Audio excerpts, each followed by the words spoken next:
Selamat pagi Bapak Ibu Saudara oleh Tuhan. Selamat datang teman-teman pada pagi hari ini. Pagi ini kita patut bersyukur kepada Tuhan karena Tuhan masih memberikan kita waktu dan kesempatan yang baik lagi untuk kita dalam rumah Tuhan. Kita bersyukur kepada Tuhan karena Tuhan selalu memberi kita waktu dan kesempatan untuk ada memuji dan menyembah Tuhan. Ini menjadi sebuah sukacita kita. Waktu-waktu yang begitu sulit pun maka Tuhan ingin kita masih beribadah kepada Tuhan. Kondisi-kondisi yang ada saat ini pun tidak membuat kita untuk jauh daripada Tuhan. Dan itu yang Tuhan inginkan. Percaya dan meyakini bahwa pada waktu kita datang beribadah kepada Tuhan, maka sudah kekuatan baru yang Tuhan beri bagi kita. Dan sebab itu mari saudara-saudara sekalian, kita siapkan hati dan pikiran kita untuk beribadah kepada Tuhan. Yakin dan percaya bahwa kita boleh tempat ini, maka ada kuasa berkat kemenangan Tuhan beri bagi saudara sekalian. Tuhan berkati kita dan ibadah pada pagi ini oleh saudara di kita sekalian. Amin.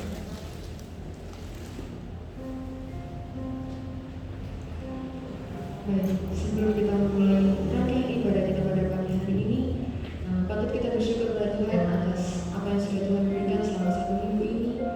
Banyak hal yang terjadi dalam kehidupan kita, tapi mungkin kita masih belum mengutarakan ucapan syukur kita kepada Tuhan.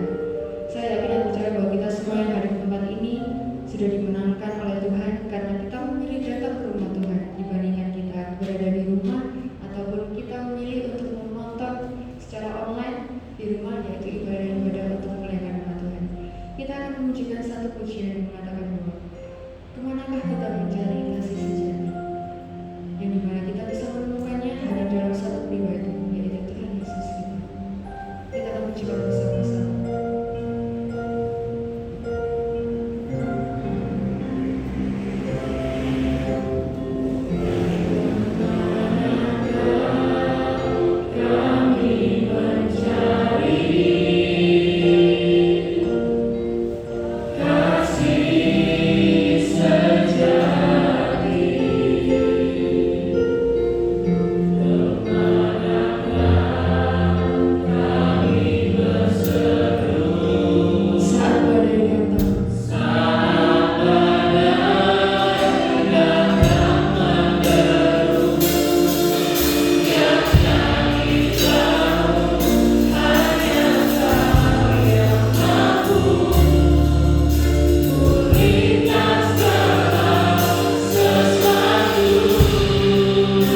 orang yang gak mau beribadah. Ada banyak orang yang tidak mau peduli dengan ibadah-ibadah. Karena ini kita datang bersyukur pada Tuhan. Andalkan Tuhan atas hidup saudara dan saya. Katakan terima kasih Tuhan. Terima kasih untuk semua kebaikan-kebaikan. Berdoalah sehingga hari ini kau mengalami perjumpaan dengan Tuhan. Bukan andalkan kekuatan dirimu, tapi andalkan kekuatan Tuhan atas apa yang sedang dikerjakan di dalam doa kepada. Kita akan terima berkat ibadah pada pagi hari ini. Katakan sama-sama, kami mengandalkan Tuhan. Satu-satunya yang terima kasih Tuhan, kami datang pada pagi hari ini. Kami ingin mengandalkan Tuhan. Kami datang Tuhan bahwa kami mau tunduk di hadapan Tuhan. Kiranya biarlah Tuhan memberkati kami. Engkau memberkati kami Tuhan. Engkau memberkati ibadah kami. Memberkati kami semua sudah datang lalu. Turunkanlah tangan-Mu atas hidup kami masing-masing Tuhan hari ini sehingga apa yang kami boleh menghadapi kami tahu dan kami jawaban atas hidup kami Bapa. Yesus, berkati semua kami yang melayani kepada Kami. Terima kasih Tuhan. Berkati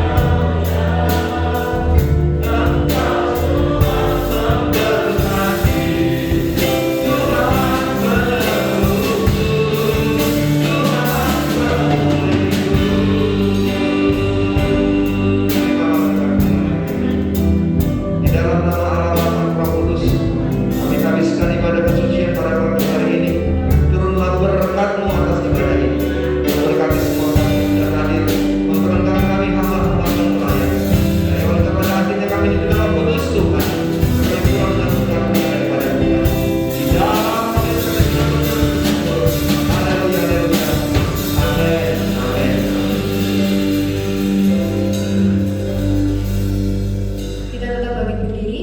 Kita akan bacakan bersama-sama pengakuan iman pada keselamatan.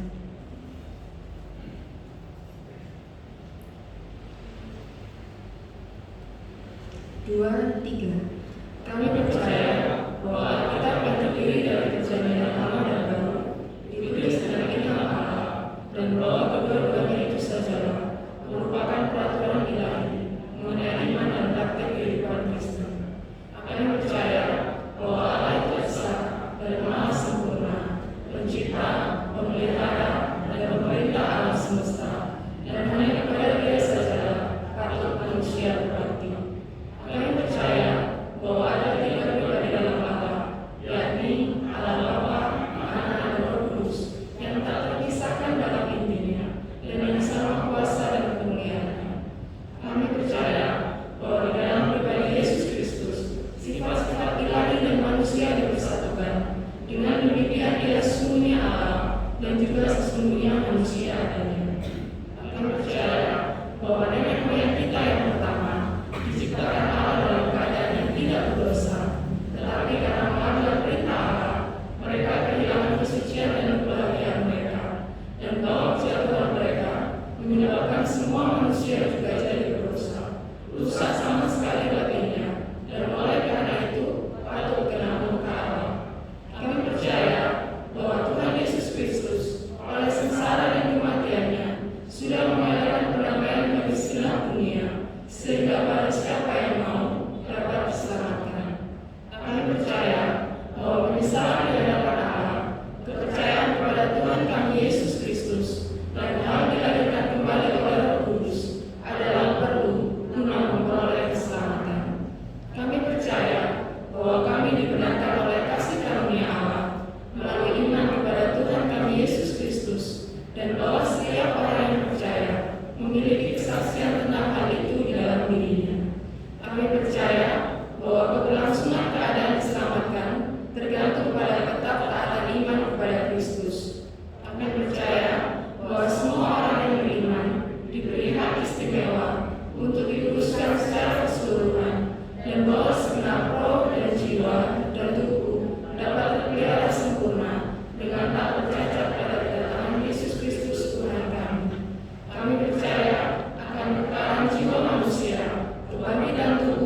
silakan duduk.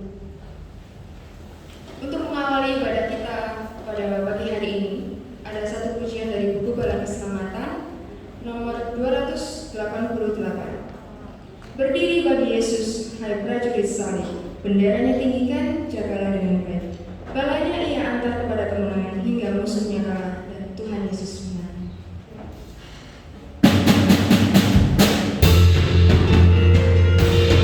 Kita memberikan semangat. Kita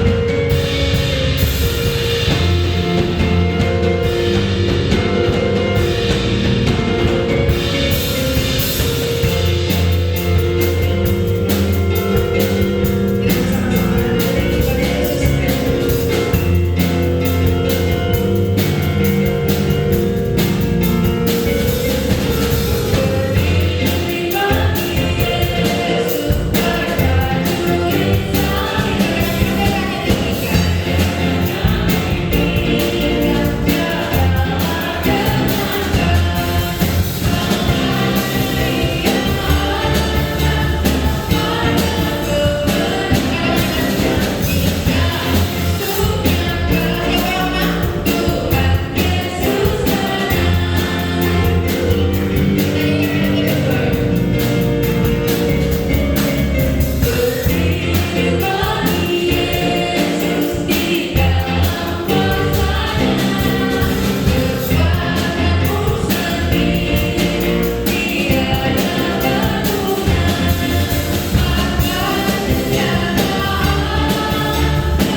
Boleh.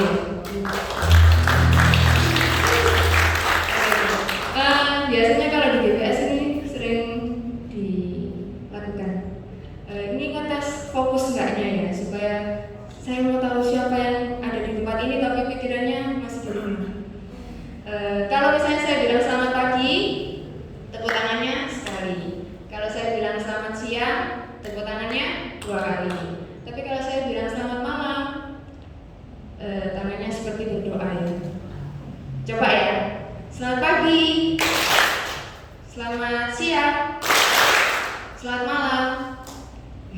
Pintar. Coba ya. Siang. Pagi.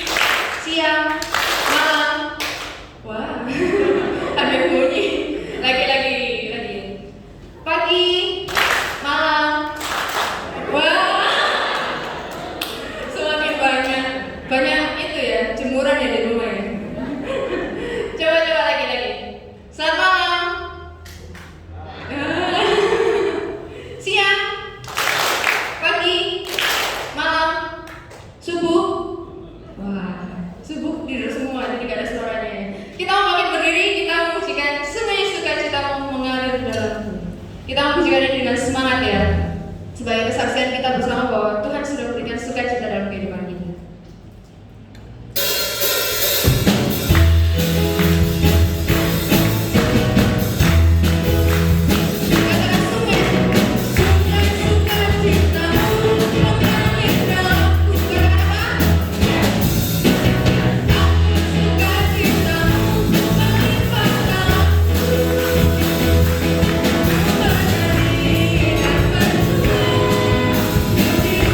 Kita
bertakhta di surga, pada pagi hari ini kami bersyukur dan berterima kasih karena Tuhan luar biasa memimpin kehidupan kami, sehingga pada pagi hari ini Tuhan kumpulkan semua jemaat di tempat ini untuk memuji dan memuliakan nama-Mu. Kami boleh bernyanyi, kami boleh bersukaria, sehingga hati kami disenangkan di dalam nyanyian-nyanyian yang kami lakukan.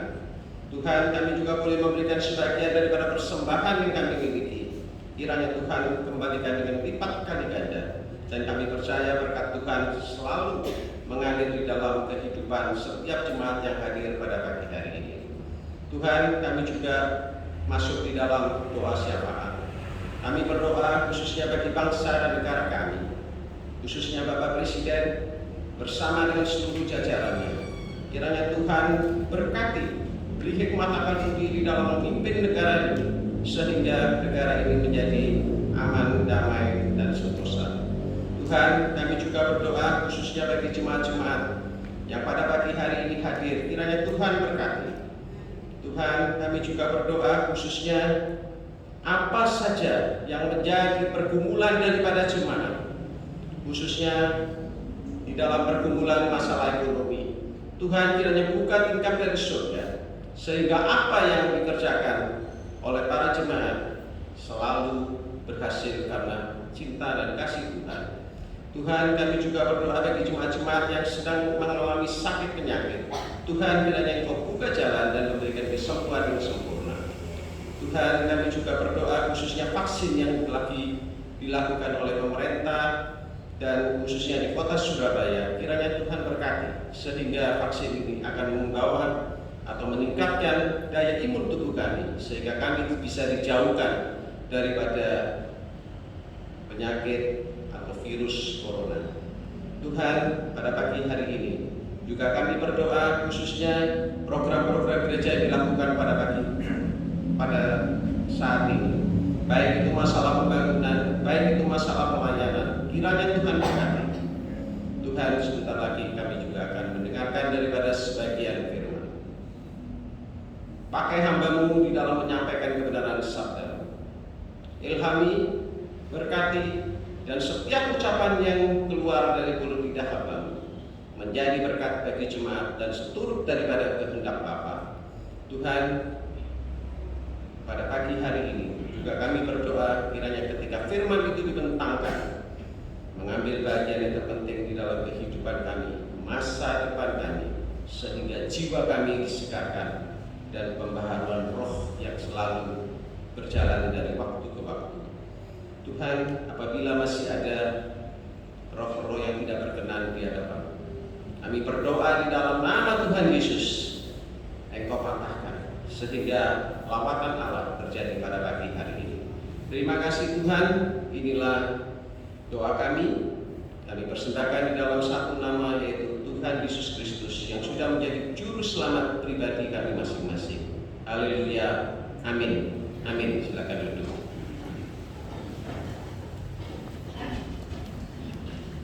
Ya, tiba saatnya kita akan menyiapkan hati dan pikiran kita untuk mendengarkan firman Tuhan yang akan disampaikan Bapak Mayo. Tapi sebelum itu kita akan pujikan pujian yang menyatakan bahwa bukan dengan kekuatan pujian kami dapat jalani hidup.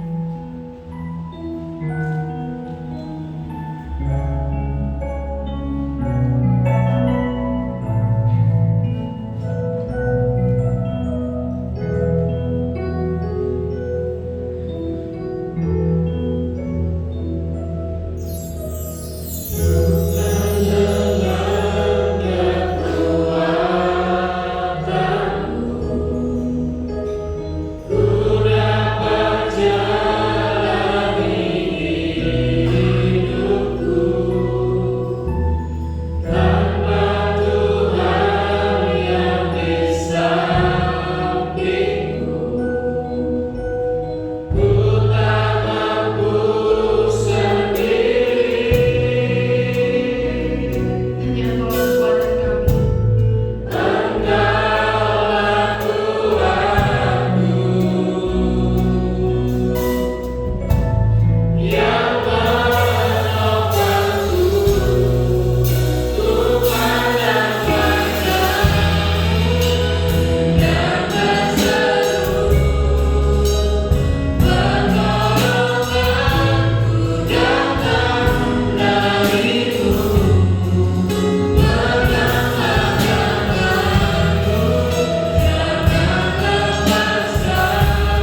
Selamat pagi Bapak Ibu saudara Tuhan. Pagi. Masih tetap semangat saudara-saudara sekalian. Kadang-kadang memang cuaca mendung dan panas membuat kita kadang-kadang menjadi mengantuk dan sebagainya. Tapi saudara-saudara yang saya katakan pada pagi hari ini bahwa hari ini secara khusus di dalam teritori Indonesia dalam Barat Keselamatan maka ada disebut dengan hari persembahan sahabat Muslim. Nanti kita akan laksanakan kegiatan itu saudara-saudara sekalian akan tepat tanggal 20 setiap bulan Juni tiap tahun maka ada dilaksanakan acara ini saudara-saudara sekalian. Apa itu nanti kita akan lihat setelah kita selesai menyampaikan Tuhan. Nah Bapak Ibu sudah berkati oleh Tuhan. Hari ini saya ingin bicara tentang sebuah tema yaitu true worship. True worship atau saya bisa katakan dengan pemahaman ibadah yang benar. Saya coba menarik untuk melihat bagian ini saudara-saudara sekalian. Mengapa? Karena mungkin perkataan-perkataan tentang pemahaman ibadah itu hal yang biasa. Waktu dia bicara hal yang biasa, maka orang pikir datang ibadah atau tidak datang ibadah itu biasa. Karena melihat bahwa ibadah itu biasa saja, gitu. Jadi tidak merasa penting bahwa hari Minggu mau saya ibadah sudah tidak apa-apalah. Minggu depan baru datang, saya datang. Atau sama sekali gua tidak melihat untuk ibadah itu untuk semakin rajin datang karena dia tidak melihat ibadah itu menjadi sebuah bagian penting dalam kehidupan kita. Nah, saudara-saudara diberkati oleh Tuhan, ini saya katakan bahwa setiap orang yang percaya maka kita harus memahami bahwa saudara dan saya dipanggil oleh Tuhan untuk beribadah kepada-Nya. Ini harus menjadi pemahaman yang benar, ya kan? Kalau saudara katakan bahwa saudara orang yang percaya kepada Tuhan, maka saudara-saudara sekalian kita harus meyakini dalam diri kita bahwa saudara dan saya adalah orang-orang yang Tuhan panggil untuk beribadah kepada Tuhan. Mengapa kita harus beribadah kepada Tuhan? Banyak hal saudara-saudara sekalian, tapi yang penting kita lihat bahwa sebab memang ibadah itu memiliki sebuah potensi besar untuk membentuk karakter saudara dan saya, untuk menjadi karakter yang bisa mempengaruhi hati dan pikiran kita dan kehidupan kita sebagai orang yang percaya kepada Tuhan. Jadi waktu kita harus beribadah kepada Tuhan, maka kita tidak sekedar datang beribadah, menyanyi, memuji Tuhan dan sebagainya, tapi karakter kita diubahkan untuk menjadi sebuah karakter yang benar-benar karakter yang serupa dengan Kristus. Ya. Nah, oleh sebab itu saudara-saudara sekalian, penting bagi kita untuk kita melihat bahwa beribadah itu adalah menyatakan dan membentuk tentang sebuah kehidupan identitas kekristenan kita secara pribadi. Jadi pada artinya gini, kalau saudara mengatakan orang Kristen, orang percaya kepada Tuhan, kalau saudara tidak rajin beribadah, maka saudara nggak bisa menunjukkan diri saudara tentang hidup identitas orang Kristen gitu. It's okay, KTP saudara bisa mengatakan agama Kristen, tapi pertanyaan terpenting adalah bahwa apakah kekristenan yang saudara miliki sudah diwujudkan dalam sebuah beribadah yang benar kepada Tuhan sehingga ini membentuk dan ini menyatakan kepada dunia, kepada di sekitar kita bahwa kita memiliki identitas kekristenan gitu. Jadi sangat naif sekali waktu saudara katakan orang Kristen, tapi saudara nggak pernah datang beribadah, ya kan? Waktu kita kata orang Kristen, kita nggak pernah datang untuk masuk dalam gereja Tuhan.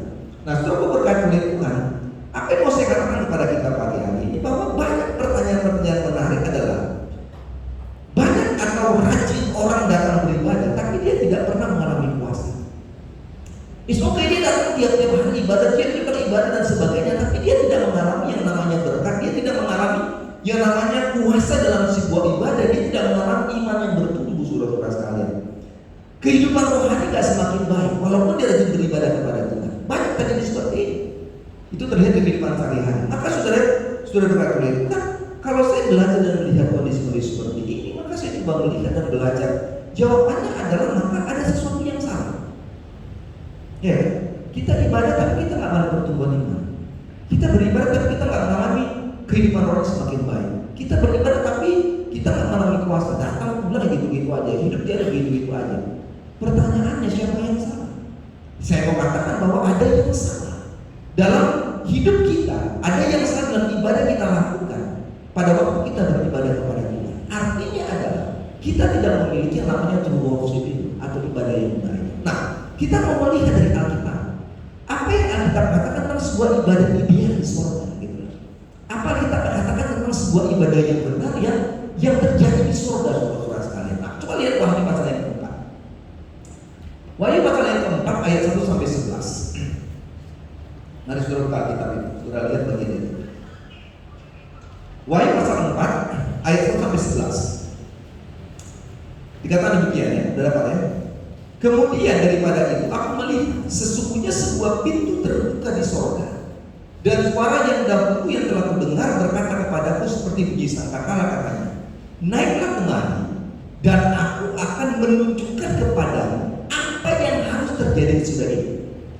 Segera aku dikuasai oleh Roh dan lihatlah sebuah tahta terdiri di sorga, dan di tahta itu duduk seseorang. Dan dia yang duduk di tahta itu nampaknya bagaikan permata yaspis dan permata sardius, dan suatu pelangi meliputi tahta itu gilang gemilang bagaikan jamur rupanya. Dan sekeliling tahta itu ada 24 tahta, dan di tahta-tahta itu duduk 24 tua yang memakai pakaian putih dan mahkota emas di kepala mereka. Dan dari tahta itu keluar kilat dan bunyi guru yang berderu, dan 7 obor menyala-nyala di depan tahta itu. Itulah ketujuh roh Allah.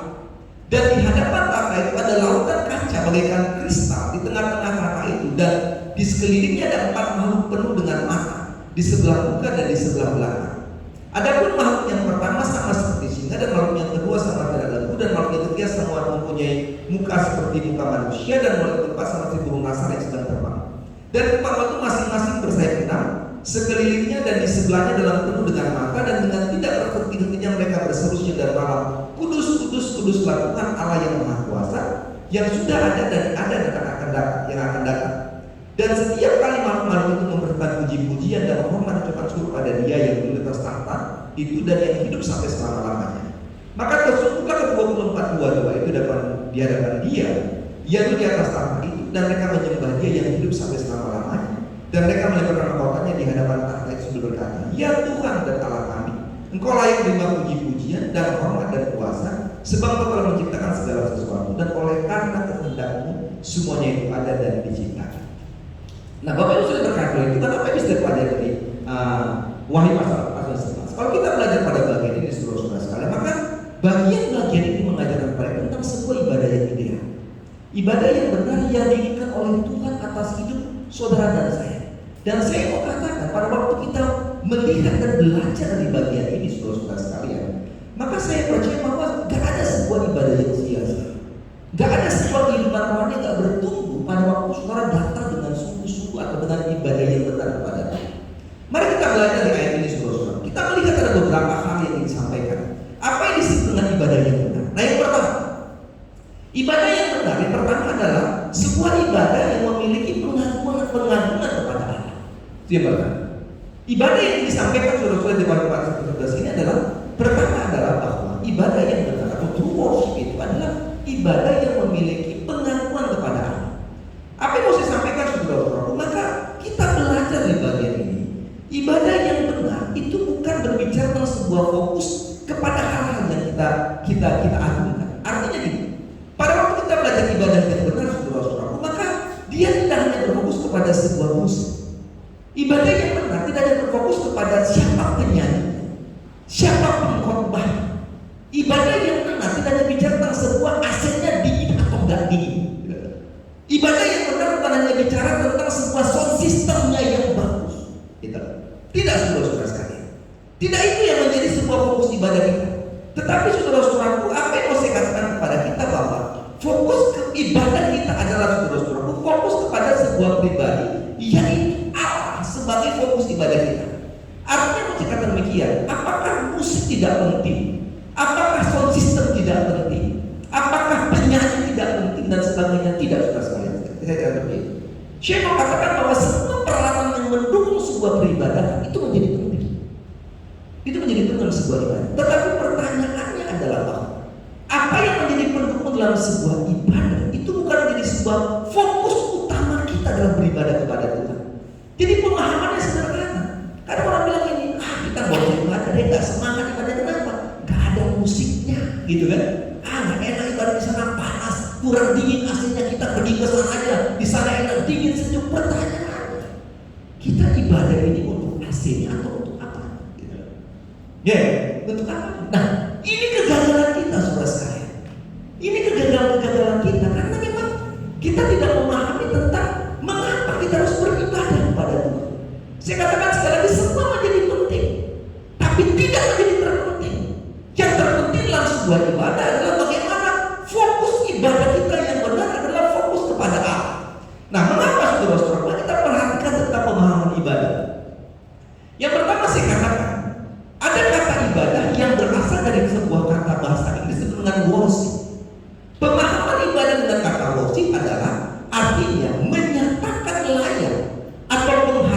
kepada seseorang yang dinilai layak atau diberi penghormatan. Ini namanya ibadah. Ya, dalam pemahaman Inggrisnya, worship itu dikatakan menyatakan layak atau penghargaan kepada seseorang yang dinilai layak atau diberi penghormatan. Itu ibadah. Nah, kalau kita belajar dalam bahasa perjanjian barunya, saudara-saudara sekalian, dalam bahasa Yunani-nya yang disebut dengan proskuneo atau ibadah itu adalah artinya sikap menyembah berlutut dengan dahi menyentuh ke bumi. Artinya saudara, ibadah yang dilakukan dalam bahasa Yunani itu adalah dia berlutut tapi keningnya itu menyentuh tanah. Nah, pada waktu kita belajar dalam bahasa perjanjian lamanya, apa itu dengan ibadah dalam bahasa Ibrani disebut dengan kata avoda. Ini kata avoda ini lebih ekstrim, saudara. Kenapa? Karena pemahaman kata ibadah dalam perjanjian lama itu menyatakan bagaimana seorang yang beribadah itu dia menyembah dengan timun tertelungkup. Telungkup, saudara sekalian. Kedua tangannya dentang ke depan dan ujung kakinya dan ujung tangannya rata dengan tanah. Jadi saudara bisa bayangkan kayak begini. Ini tangannya begini, telungkup. Ya, telungkup kakinya dengan tangan. Dan dia itu sedang beribadah kepada Tuhan. Jadi kalau kita memahami tentang pemahaman ibadah dalam bahasa Inggrisnya, dalam bahasa perjanjian baru, dalam bahasa perjanjian lamanya, saudara-saudara, jadi ibadah ini adalah penyembahan yang memiliki arti yang sangat penting, yaitu penyembahan kepada Allah yang penuh dengan rasa hormat, kekaguman dan ketakjuban, gitu. Dan ini yang disebut dengan ibadah itu. Nah, saya coba membawa pikiran kita, saudara-saudara sekalian, sehingga ini membuat niat hati kita untuk semakin sungguh-sungguh beribadah. Nah, mari kita lihat Wahyu pasal 4 dulu. Nah, dalam pasal 4, saudara-saudara, kita tahu bahwa Rasul Yohanes dibawa oleh Tuhan. Iya kan? Waktu dia buat saudara-saudara, dibawa oleh Tuhan untuk melihat sebuah ibadah yang benar, untuk melihat tentang true worship itu, untuk melihat tentang ibadah yang ideal, ibadah yang sempurna di surga. Saudara bisa baca, saya baca semua. Dalam ayat pertama sampai ke-7 kita mencatat bahwa kita bilang ini, bahwa Allah duduk di atas tahta dan dikelilingi oleh 24 tua-tua serta 4 makhluk yang penuh dengan mata. Matanya ada di depan dan ada di belakang. Belum ada itu. Jadi kalau ada mata di depan, ada di belakang, saudara nggak bisa sembunyi-sembunyi. Mau dari samping dari ini, mau samping dari ini, belakang ada matanya. Ya kan? Nah, saudara berkata oleh Tuhan, ada banyak orang bilang bahwa kedua-dua tua-tua itu adalah orang-orang yang mewakili semua orang percaya. Artinya adalah manusia yang berdosa yang telah ditebus oleh Allah. Itu disebut 24 tua-tua itu. Atau juga ada para penafsir mengatakan, saudara-saudara sekalian, bahwa kedua-dua tua-tua itu adalah itu mewakili Israel dan gereja yang besar. Pemahamannya adalah bahwa mereka menyembah kepada Allah dan anak domba. Jadi 12 itu adalah suku Israel dan 12 adalah jemaat. Jadi waktu digabungkan sama-sama 12 tambah 12 sama-sama dengan 24, ini mewakili tentang umat Allah dalam zaman Israel dan zaman gereja. Sedangkan keempat itu makhluk itu menggambarkan semua makhluk surga ataupun malaikat dikatakan oleh orang-orang untuk menyembah Tuhan di surga. Saudara sudah berkata oleh Tuhan, saya mau katakan siapapun ke-24 itu, saudara-saudara sekalian, dari zaman perjanjian Israel dan perjanjian gereja mula-mula, saudara-saudara sekalian. Tapi saya mau katakan bahwa intinya adalah apa yang menjadi pusat ibadah mereka adalah Allah. Gitu. Jadi Allah yang menjadi pusat penyembahan mereka. Digambarkan tentang juga dikelilingi oleh pelangi-pelangi. Jadi saudara-saudara, waktu kita belajar Wahyu pasal 4 ini menunjukkan tentang sebuah konsep ibadah yang benar, yaitu ibadah yang ditunjukkan pada sebuah pengagungan kepada Allah. Gitu. Pengagungan kepada Allah. Ya kan? Kenapa kepada Allah? Ayat kita sudah bisa lihat, saudara sekalian. Nah, kita bilang kepada kita ayat kita kepada, ya Tuhan dan Allah kami, Engkau layak menerima puji-pujian dan hormat dan kuasa, sebab Engkau telah segala segala sesuatu, dan oleh karena kehendakmu semuanya itu ada dan diciptakan. Jadi pemahaman ayat 11 saudaraku, dalam pemahaman ayat sampai 7, maka kita belajar di bagian itu bahwa memang ibadah itu sebuah konsep penting dalam hidup kita, tentang sebuah pengagungan kepada Allah. Fokus dari sebuah ibadah yang benar itu adalah ibadah kepada Allah. Sehingga demikian, setiap orang percaya waktu dia datang beribadah, waktu dia datang menyembah Tuhan, waktu dia dengan memiliki fokus yang benar pada sebuah pengagungan kepada Allah, maka dia akan memiliki sebuah hidup rohani yang sukacita. Gitu. Ada sebuah kehidupan rohani yang sukacita. Ada kehidupan yang dikatakan dengan ucapan syukur. Mengapa? Karena kita tahu bahwa waktu kita datang beribadah dengan fokus pengagungan kepada Allah, maka ada anugerah keselamatan yang Tuhan beri bagi saudara dan saya. Jadi saudara-saudaraku diberkati oleh Tuhan, lebih dari sekedar berkat materi. Mungkin seperti itu kalau saya mau gereja lah, spesies berkat oleh Tuhan. Lebih daripada sekedar berkat materi, saudara sekalian. Tapi saya mau katakan bahwa saudara tahu, waktu kita memiliki ibadah yang benar tentang sebuah pengagungan kepada Allah, maka anugerah keselamatan yang Tuhan beri bagi saudara dan saya. Nah, pertanyaan itu saya katakan kepada kita hari ini adalah, sebenarnya apa tujuan kita beribadah?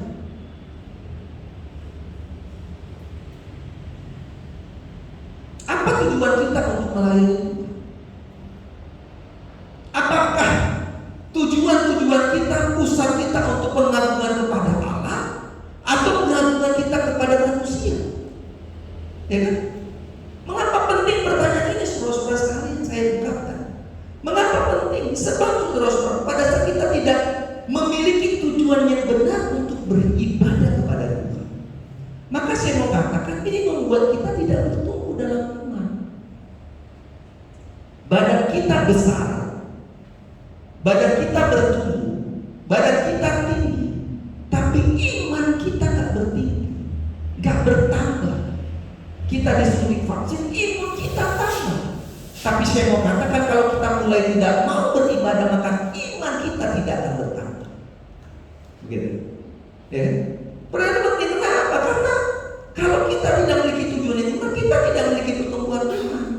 Kalau kita tidak memiliki ibadah yang benar, maka kita akan menjadi orang yang putus asa. Kita orang yang gampang galau, gitu loh. Kita jadi orang-orang yang gampang hopeless dalam menghadapi sebuah tantangan. Kalau Alkitab bilang tuh, bahasanya dikatakan ini suam-suam gitu. Suam-suam gitu. Gak panas, gak dingin. Coba lihat tuh Alkitab, Wahyu pasal 3 ayat 15 dan 16. Dibilang gini. Ya. Wahyu pasal 3 ayat 15 dan 16 ya. Dibilang ini kepada jemaat di Laodikia ya. Saudara lihat Alkitab tuh. Aku tahu segala pekerjaanmu, ya kan? Tuhan bilang dia tahu pelayanan bulan. Ya kan? Gimana dulu dia tahu. Engkau tidak dingin dan tidak panas. Suam-suam kuku. Lalu Tuhan bilang ini, alangkah baiknya jika engkau dingin atau panas. Jadi tak boleh tengah-tengah, gak boleh hitam atau putih, gak boleh abu-abu. Jadi karena engkau suam-suam kuku, engkau tidak dingin panas, maka aku akan memuntahkan engkau dari mulutmu. Jadi saya mau katakan, orang-orang yang memiliki kehidupan rohaninya, ibadahnya yang suam-suam, Alkitab bilang, engkau gak diberkati. Coba lihat tuh ayat 16 tadi ya, itu. Kalau engkau suam-suam dan tidak dingin atau panas, Tuhan bilang apa? Aku akan memuntahkan engkau dari mulut. Ini ngeri. Dimuntahkan. Apa yang dimuntahkan itu sesuatu yang gak enak gitu ya. Kalau makan muntah, membuat muntah itu sesuatu yang gak enak. Sesuatu yang gak bisa masuk ke dalam intens konsumsi. Jadi sudah bisa bayangkan saudara-saudara sekalian. Dan ini yang dikatakan oleh firman Tuhan. Jadi penting bagi kita bahwa ibadah yang berpusat, ibadah yang memiliki motivasi, tujuan kepada pengagungan kepada Allah, maka ini akan membuat kita menjadi orang-orang percaya yang tekun dan fokus untuk beribadah kepada Tuhan. Nah, ini pemahaman pertama. Saya coba membawa pikiran kita saudara pada bagian ini. Nah, jadi pada waktu kita mau beribadah di dalam Kristen dan percaya kepada Tuhan, maka saya mau katakan, miliki ibadah adalah sebuah pengakuan kepada Allah. Jadi bukan ibadah melihat opsinya salah begini, opsinya begini, atau teman saya begini, dia datang begini, oh dia begini. Enggak. Jadi waktu kita ibadah kalau masih melihat begini, oh musiknya begini, oh dia gak bagus begini, oh korbannya begini, oh saudara gak ada pertama apa. Rohani kita gak bertumbuh, gak akan bertumbuh saudara. Tapi pada waktu kita mulai masuk dalam gereja Tuhan, kita mulai beribadah dan kita mau hidup untuk mengagungkan Allah, berfokus kepada Tuhan, saya mau katakan, engkau pulang pasti dengan Tuhan. Engkau pulang pasti dengan kekuatan-kekuatan kita. Karena apa? Karena kita tahu ada sukacita yang Tuhan beri bagi saudara saya. Itu yang pertama. Nah yang kedua, apa yang disebut dengan true worship itu? Agar ibadah yang benar. Yang kedua saudara-saudara, ibadah yang benar menurut apa yang saya pelajari, maka adalah ibadah yang kontinu, ibadah yang berkelanjutan. Nah saya mau katakan saudara-saudaraku bahwa ibadah yang dilakukan di surga itu adalah ibadah yang dilakukan terus-menerus. Coba lihat ayat 8 dari Wahyu pasal 4. Jadi saudara, ini gunanya buka kitab, saudara bisa buka kitab. Lihat, jadi gak sia-sia datang gereja. Baik, dan keempat makhluk itu masing-masing bersayap enam sekelilingnya, dan di sebelah darahnya penuh dengan mata, dan dengan tidak berhenti-hentinya mereka berseru siang dan malam, kudus, kudus, kuduslah Tuhan Allah yang maha kuasa, yang sudah ada dan yang ada dan akan ada. Nah, apa yang saya katakan bahwa ibadah yang berkelanjutan atau ibadah yang kontinu dikatakan saudara-saudaraku, tidak berhentinya mereka berseru, ya kan? Tidak berhenti-hentinya mereka berseru siang dan malam. Ini bicara pemahaman waktu, siang dan malam, tidak berhenti. Dikatakan kudus, kudus, kudus dan sebagainya. Jadi saudara-saudara, kalau kita memahami pemahaman ini, dari kenyataan kita bisa belajar bahwa ibadah kepada Allah adalah bukan ibadah yang sesuka hati kita. Gak bisa. Oh mau datang, gak datang, enggak. Iya kan? Gak bisa. Oh mau datang. Kalau sepatu 52 minggu ya, kalau nggak salah ya, betul 52 minggu ya. Saudara proses di akhir tahun, berapa minggu sudah nggak bisa tahan. Jadi kalau jadi waktu buka pintu bulu barang putih udah centang. Jadi pada waktu kita bilang katakan tidak berhentinya mereka berseru-seru siang dan malam. Jadi pemahaman yang dibawa oleh Allah kepada Rasul Yohanes nyatakan tentang bahwa jadi ibadah itu gak bisa sesuka hati kita. Dia mau datang, ya datang, gak bisa saudara-saudara. Tapi dikatakan bahwa ibadah itu harus dilakukan kontinu. Ibadah itu harus dilakukan berkelanjutan. Ibadah itu harus tidak berkeputusan kita lakukan. Artinya dalam pemahaman ini kita belajar bahwa ibadah itu bukan hanya berbicara tentang hari Minggu datang ke gereja, tapi ibadah itu mengajar kepada kita tentang sebuah kehidupan saudara dan saya dalam keseharian, dan itu adalah sebuah ibadah. Mengapa harus seperti itu? Mari kita lihat Roma pasal 12 ayat 1. Ini banyak ayat nih, Mas harus lihat. Ibu juga harus pada di sini. Roma 12 ayat 1.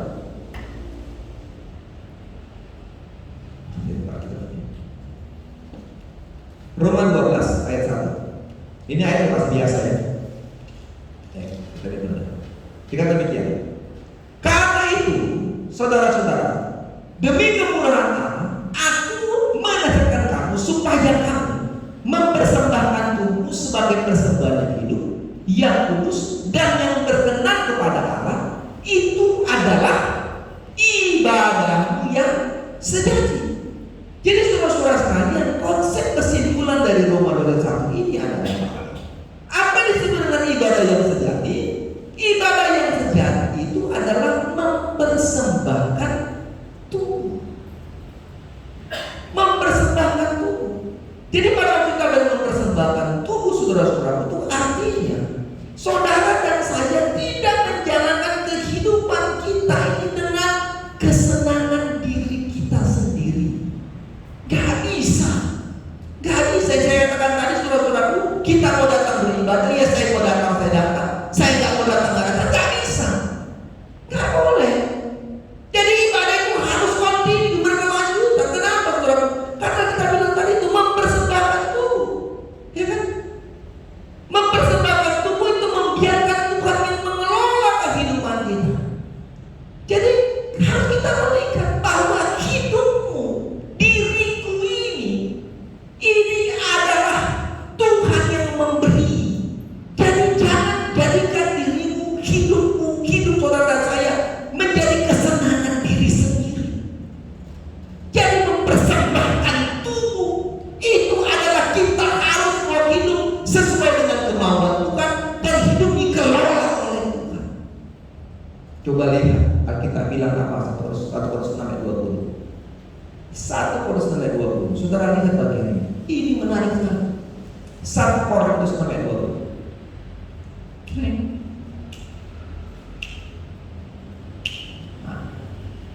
Sebab kamu telah dibeli, apa namanya?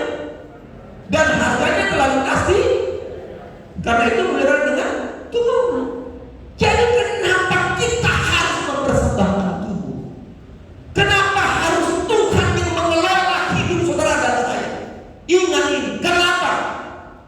Karena saudara dan saya telah dibeli oleh Tuhan.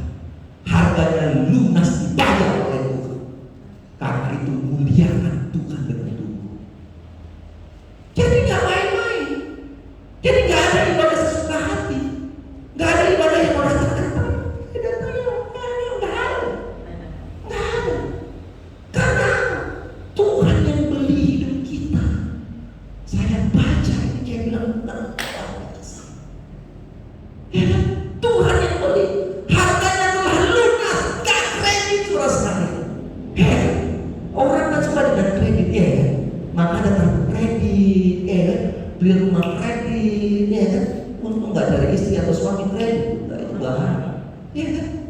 Tapi sudah bisa bayangkan. Maka saya katakan tadi Roma 12:1 itu ibadah yang sejati, true worship itu, ibadah yang benar itu mempersembahkan tubuh, membiarkan Tuhan mengelola hidup kita, membiarkan diri kita hidup dalam kehendak Tuhan karena Tuhan yang sudah membeli kita. Harga kita telah lunas dibayar. Sehingga Paulus bilang, ya dalam Galatia 2 ayat 20, Galatia 2:20, ini Paulus bilang,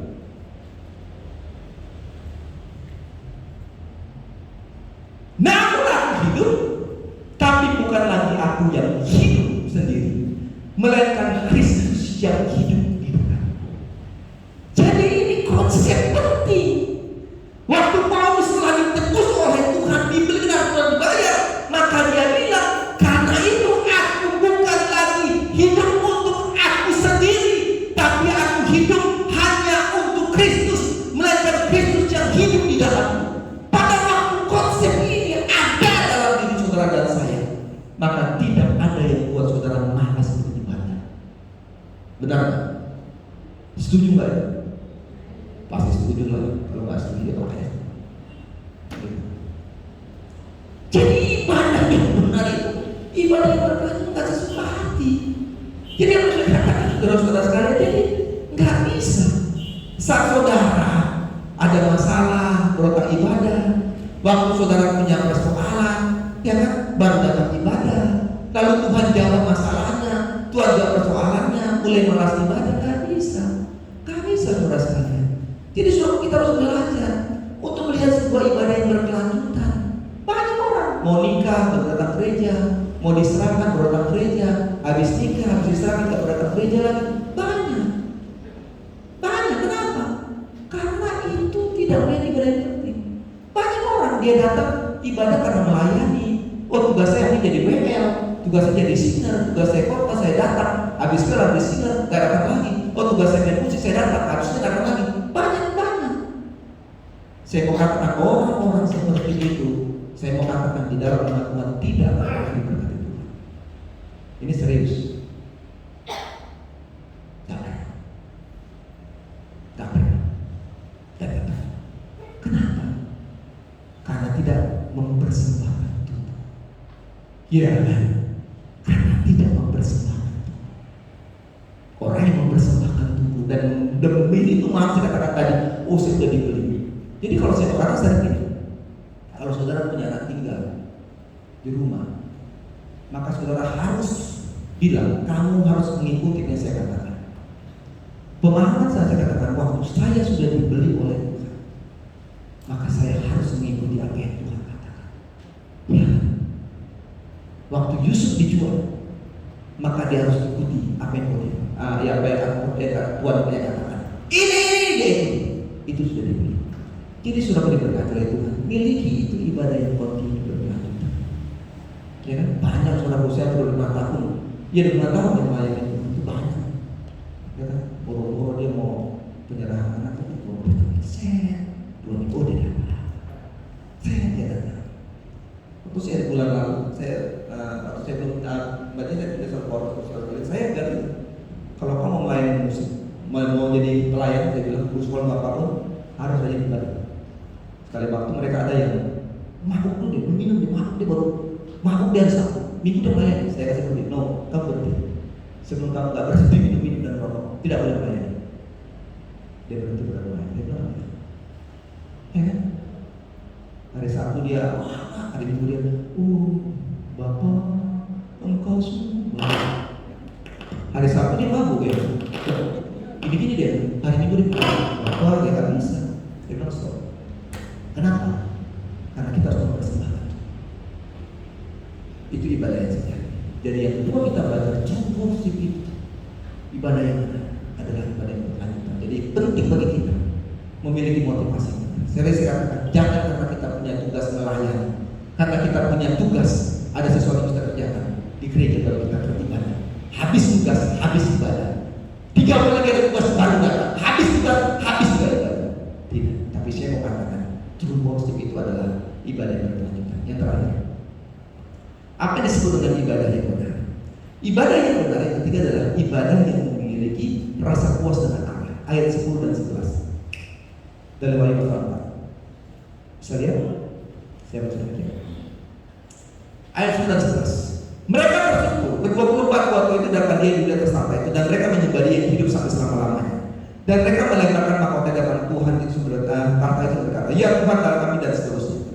Yang ketiga, saudara, ibadah yang benar. Kalau ibadah yang memiliki rasa puas dengan Allah, saudara bisa baca ayat 10 dan 11 mencatat bahwa ibadah yang benar itulah ibadah yang disertai dengan rasa puas dengan Allah. Ya, Alkitab bilang ayat 10, mereka melemparkan mahkotanya. Mereka melemparkan di mahkotanya di hadapan tahta Allah. Ini gambaran tentang orang-orang yang menyembah Allah dengan benar, dengan puas terhadap Allah, lebih daripada berkat-berkat Allah yang diterima. Jadi artinya katakan saudara-saudara sekalian, orang yang memiliki ibadah rasa puas dengan Allah, artinya dia tidak pernah merasa kekurangan.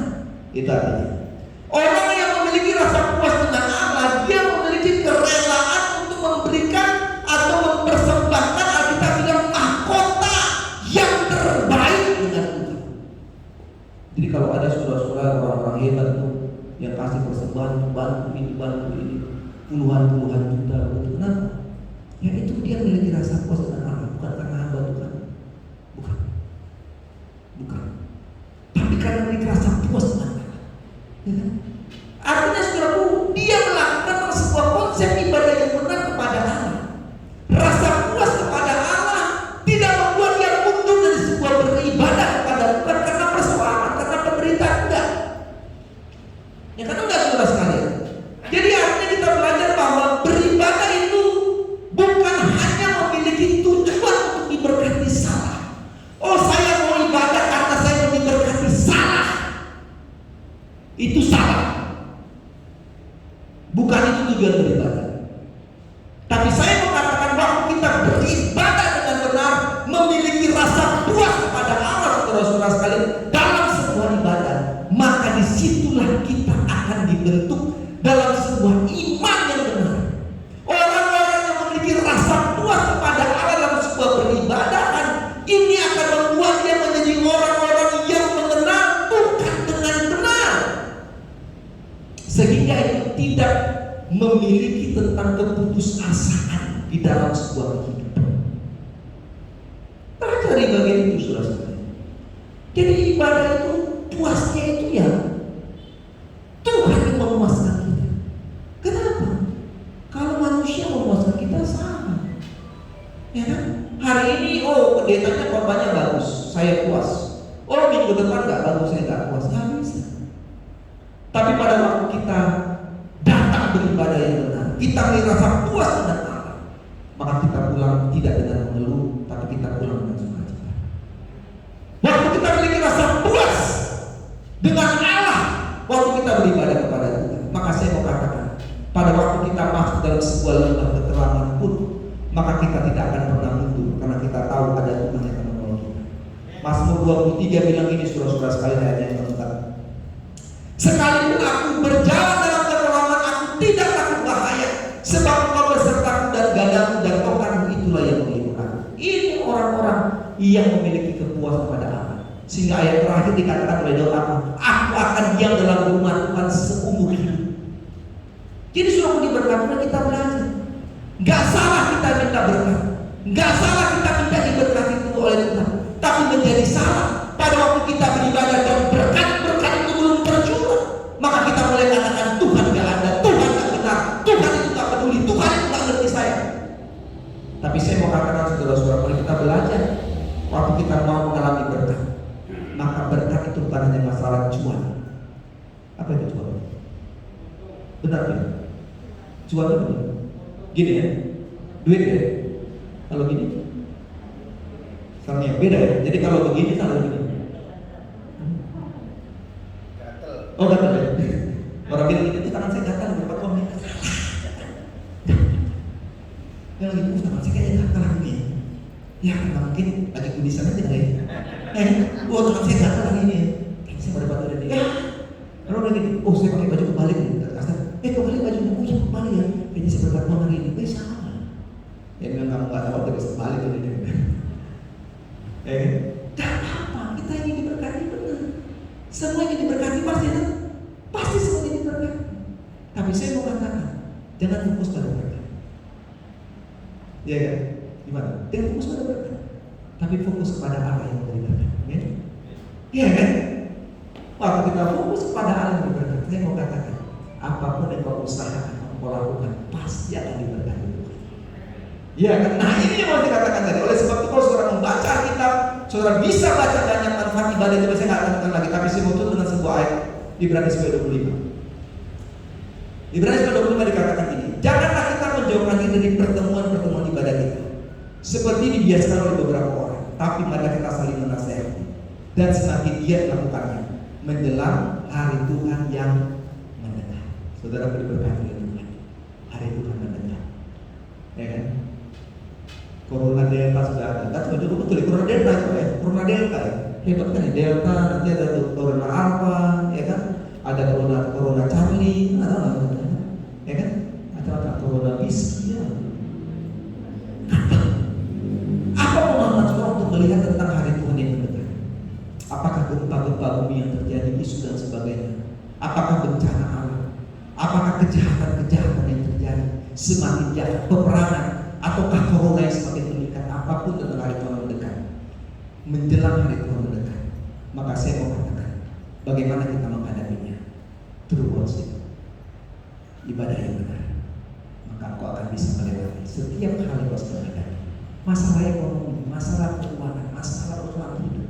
True worship, ibadah yang benar akan membawa kau pada sebuah kemenangan, memiliki rasa puas dengan Allah, ibadah yang berkelanjutan dan juga penggabungan kepada Allah, maka kau akan melihat kemenangan Tuhan berikan bagi kita. Kita sebuah pujian saudara-saudara, kemenangan terjadi di sini. Kita menyanyikan pujian ini saudara-saudara. Saya beri waktu ya 5 menit ke depan. Kalau saudara melakukan berdoa kepada Tuhan, apa yang namanya? Yang mungkin mau mencas hidupnya, gitu ya.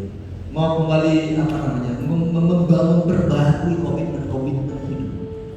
Komitmen beribadah kepada Tuhan, komitmen pelayanan.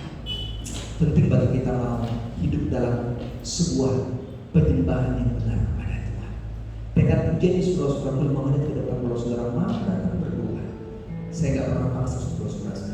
Kalau saudara sehari, saudara butuh untuk diberkati. Saudara perlu untuk mengalami lambatan Tuhan. Saudara perlu untuk mengalami pemulihan secara ekonomi, pemulihan dalam keluarga, pemulihan dalam usaha, apapun namanya. Ingat saudara, dalam sebuah true ini, maka ada kemenangan yang Tuhan beri.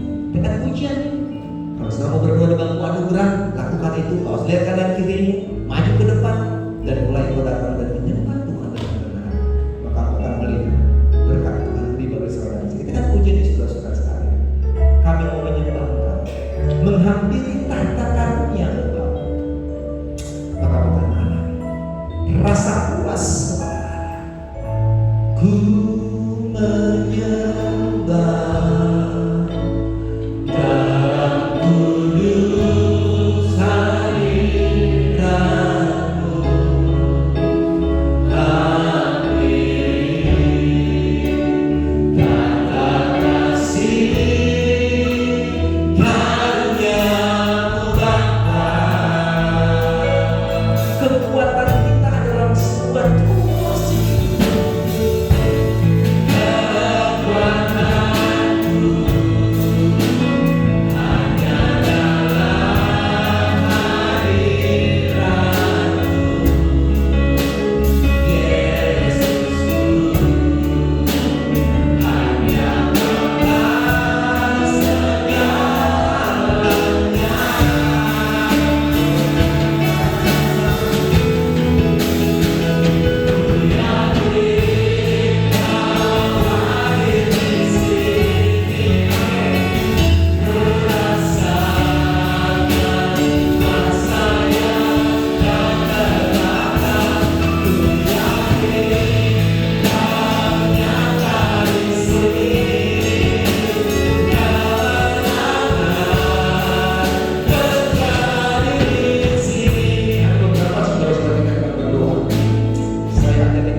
saudara masih ragu, takut, gak tahu apa datang ke depan, tapi saudara mau didoakan lagi, saudara boleh berdiri di depan dulu dan saya akan berdoa untuk engkau hari ini.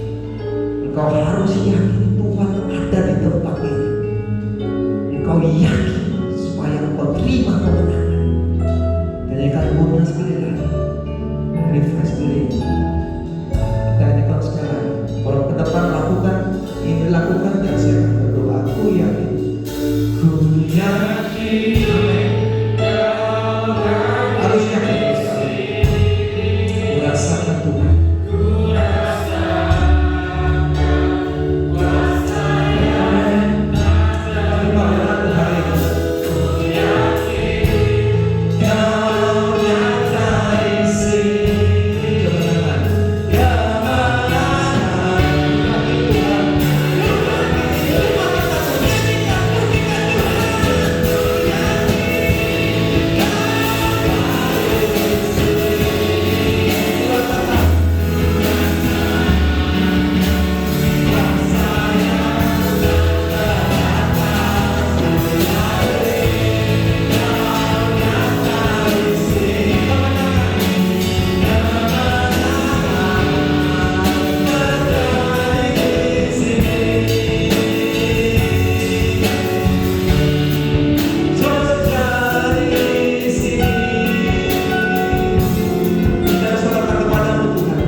Dengarlah setiap sebuah doa kami.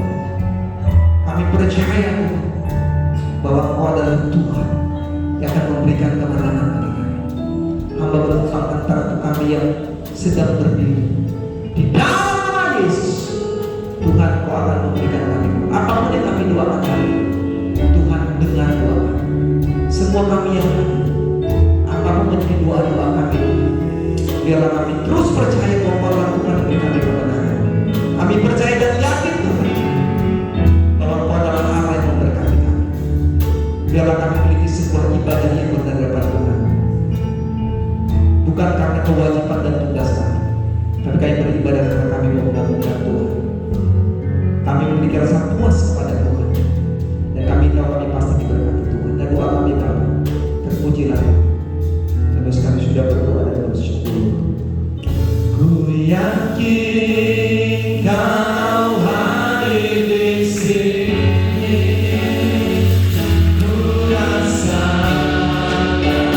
rasa yang tak terdapat. Ku yakin Kau ada di sini,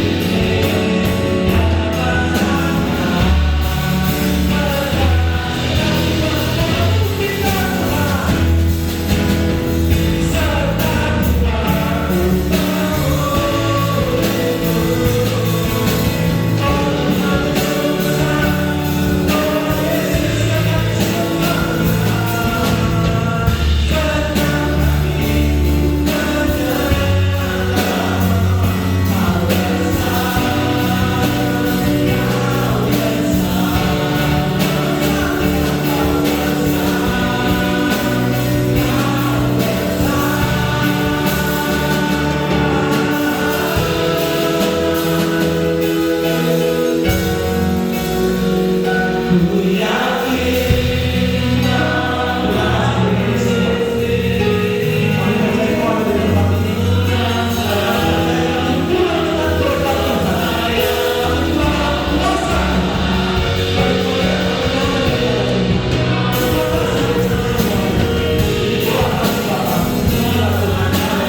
untuk beribadah karena kita tahu dalam ibadah kita akan memuliakan Tuhan. Amin. Sebelum kita dengar pengumuman koros oleh Bapak Samuel Koros, saya mau sampaikan